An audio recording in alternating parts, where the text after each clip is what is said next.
Hello viewers, আসসালামু আলাইকুম। Welcome to my channel. সবাই কেমন আছেন? আশা করি সবাই অনেক ভালো আছেন। আমিও ভালো আছি আলহামদুলিল্লাহ। আজ একটি রাতের ব্লগ নিয়ে চলে আসছি আপনাদের সাথে শেয়ার করার জন্য। এখন দেশি মোরগের ঝোল রান্না করব মাটির চুলায়। চলুন যাই মূল রান্নায়। মাটির চুলায় কড়াই বসিয়ে তেল ঢেলে দিলাম, আর তেলগুলো গরম হওয়ার সাথে সাথে আমি পেঁয়াজ কুচিগুলো অ্যাড করে দিলাম। আর পেঁয়াজগুলো খুব ভালোভাবে ভাজা হচ্ছে।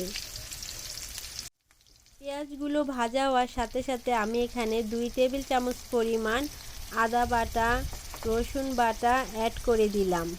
সাথে এখন 2 টেবিল চামচ পরিমাণ হলুদ গুঁড়ো অ্যাড করে দিলাম।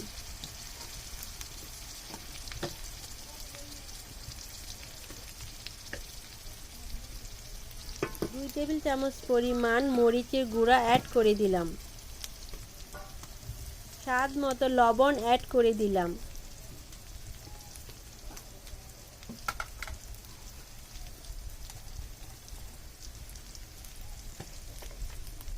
দুই টেবিল চামচ পরিমাণ জিরে গুঁড়ো, 2 টেবিল চামচ পরিমাণ ধনিয়া গুঁড়া অ্যাড করে দিলাম।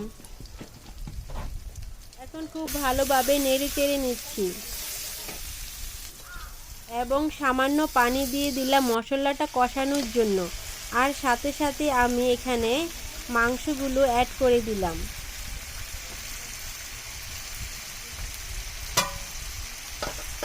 সম্পূর্ণ মোরগের মাংসগুলো অ্যাড করে দিলাম। সাথে আমি টমেটো টুকরো কয়েকটি এখানে অ্যাড করে দিলাম। আবারও খুব ভালোভাবে নেড়ে চেড়ে নিচ্ছি। মাংস আর মশলাগুলো একসাথে নেড়ে চেড়ে কষানো হচ্ছে। 10 মিনিটের জন্য ঢাকনা দিয়ে ঢেকে দিলাম। 10 মিনিট পর ঢাকনা তুলে নিলাম। এখন আবারও নেড়ে চেড়ে নিচ্ছি যাতে কড়াইতে মাংসের মশলাগুলো না লেগে যায়। আর খুব ভালোভাবে কষানো হয়ে গেছে। এখন আমি এখানে 2 মগ পানি অ্যাড করে দিলাম।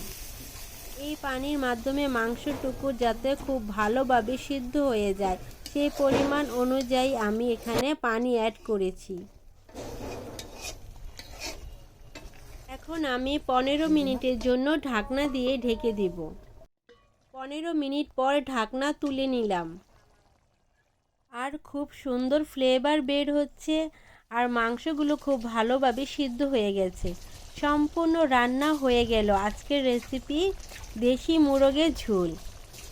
মাটির চুলায় রান্নাটা অনেক টেস্টি হয়েছিল, সবাই খেয়ে অনেক প্রশংসা করেছে।